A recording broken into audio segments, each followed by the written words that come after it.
was Christmas on the island of Sodor. All the engines were working hard. Thomas and Toby were busy carrying people and parcels up and down the branch line. Everyone was happy. Only the coaches, Annie and Clarabelle, were complaining. It's always the same before Christmas, they groaned. We feel so full. We feel so full. Oh, come on, said Thomas. Where's your festive spirit? Christmas Day is almost here. By the side of the track was a lonely little cottage with a familiar figure waving to them. It's Mrs. Kindly, whistled Thomas. Peep, peep, Happy Christmas. Thomas always felt better for seeing her. Christmas just wouldn't be Christmas without Mrs. Kindly.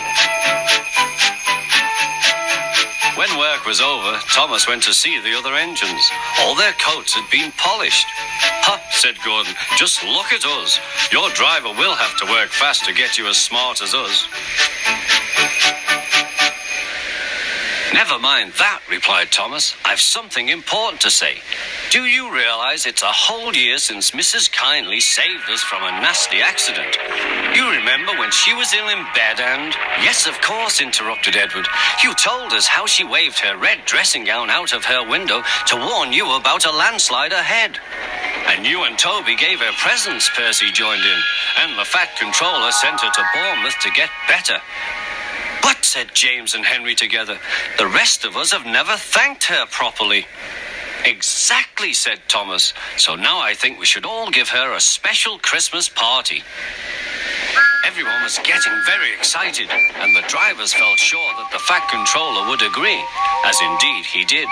The engines were all busy making plans when silence fell. The Fat Controller had bad news. The weather's changed badly. Mrs. Kindly is snowed up. Toby says he'll help to rescue her. You must help too, Thomas. There's no party unless you do.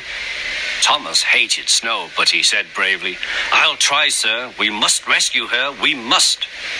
There's a good engine. You and Toby will manage splendidly. Thomas charged the snowdrifts fiercely.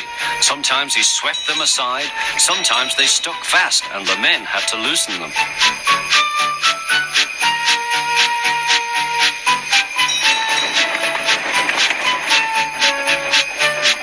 But at the cutting near the cottage, they could go no further.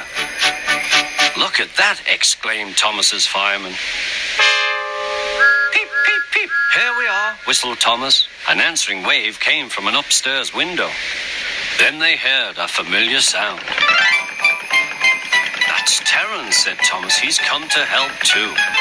Sure enough, Terence had a snowplow and was working hard to clear a path to the railway line in safety. At long last, the rescue was complete. Percy took the tired workmen home. Terence said goodbye to Mrs. Kindly and promised to take care of her cottage as he watched them all set off.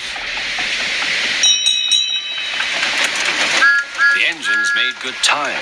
No more snow had fallen, but the yard was dark. Thomas's heart sank.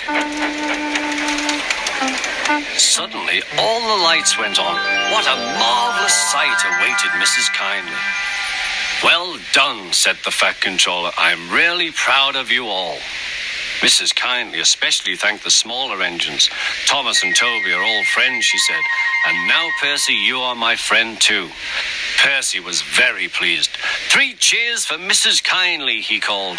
Peep, peep, peep. They all whistled.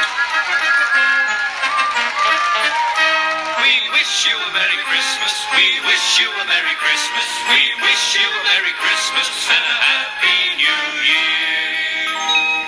Thomas the Tank Engine and his friends thought it was the best Christmas ever, and Mrs. Kindly could think of nowhere she would rather live than here with them on the island of Sodor.